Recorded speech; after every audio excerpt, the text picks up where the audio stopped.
अगर आप super TET परीक्षा की करते हैं तैयारी तो ये वीडियो आपके परीक्षा के दृष्टिकोण से काफ़ी इम्पोर्टेंट रहने वाला है, क्योंकि बीपीएससी द्वारा जो भी परीक्षाएं आयोजित की जाती है उसमें नदियों से संबंधित प्रश्न निश्चित रूप से पूछे जाते हैं।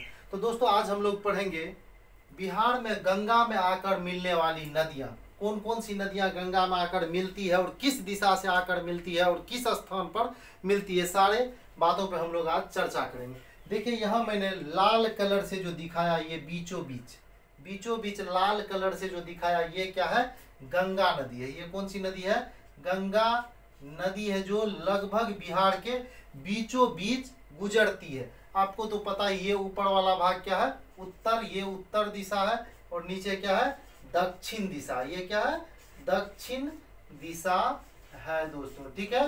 और यहाँ इधर वाला जो दिखाई दे रहा है ये क्या है, पश्चिम। ये क्या है, पश्चिम। और इधर क्या है, पूरब है। इधर क्या है, पूर्व दिशा है, ठीक है।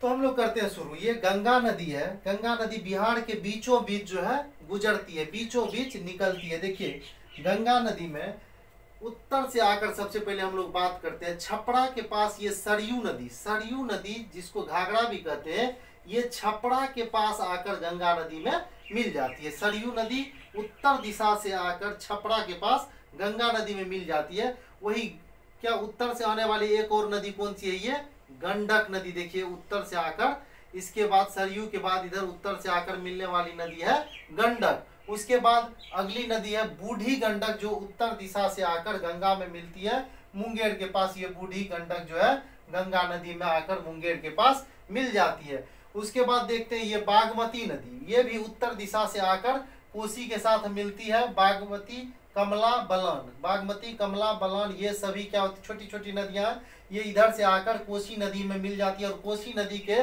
धारा को और तेज करते हुए आगे कोसी के साथ मिलते हुए खगड़िया के पास गंगा नदी में मिल जाती है। ये बागमती, कमला बलान, कोसी सारे उत्तर से आकर गंगा नदी में मिलने वाली नदियां हैं।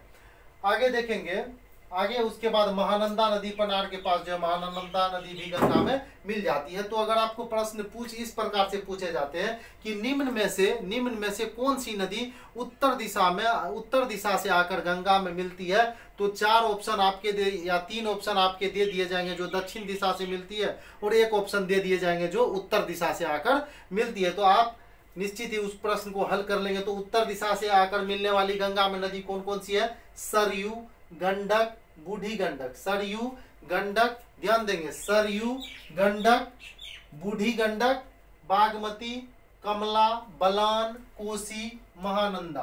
तो कौन कौन सी नदी है, फिर से एक बार हम लोग देखते हैं। सरयू, गंडक, बूढ़ी गंडक, बागमती, कमला बलान, कोसी, महानंदा, ये उत्तर दिशा से आकर गंगा नदी में मिलती है। वही दक्षिण दिशा से बात करते हैं, गंगा नदी में मिलने वाली जो नदियां हैं दक्षिण दिशा से, तो ये कर्मनाशा कहा जाता है इसी नदी के बारे में कि इस नदी में जो स्नान करता है, जो डुबकी लगाता है, उसका कर्म नाश हो जाता है। तो इस नदी में कोई दोस्तों डुबकी नहीं लगाता है। तो कर्मनाशा नदी ये चौसा के निकट जो है गंगा में मिलती है। कर्मनाशा, कोयल, ये बक्सर के निकट मिलती है। सोन नदी पटना के पास, सोन नदी आकर गंगा में मिलती है।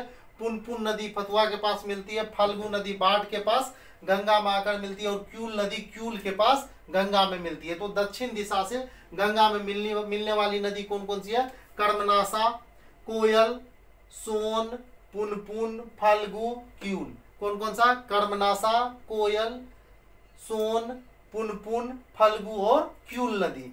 तो ये नदियां दक्षिण से आकर गंगा में मिलने वाली नदियां हैं। तो एक बार हम लोग फिर से देखते हैं, उत्तर से आकर गंगा में मिलने वाली नदी कौन कौन सी है, सरयू, गंडक, बूढ़ी गंडक, बागमती, कमला बलान, कोसी, महानंदा, ये उत्तर से आकर गंगा में मिलने वाली नदी है। वही दक्षिण से आकर मिलने वाली नदी कौन कौन सा है, कर्मनाशा, कोयल, सोन, पुनपुन, फल्गु और क्यूल नदी, ये दक्षिण से आकर गंगा में मिलने वाली नदियां हैं। तो दोस्तों नदियों से संबंधित प्रश्न बीपीएससी के सारे एग्जाम में पूछे जाते हैं, इसलिए मैंने नदियों को पढ़ाया आपको। तो दोस्तों आई होप आपको समझ में आया होगा। अगर आपको सुपर टेट परीक्षा की तैयारी करनी हो तो दोस्तों निश्चित रूप से चैनल को सब्सक्राइब करें, ताकि इसी प्रकार के वीडियोज आपके पास पहुंचते रहे और आपकी तैयारी बेहतर से बेहतर होते रहे और आपका जो लक्ष्य है क्या बनने का, शिक्षक बनने का, उसमें दोस्तों मैं मददगार साबित हो सकूं। तो दोस्तों वीडियो देखने के लिए बहुत बहुत धन्यवाद।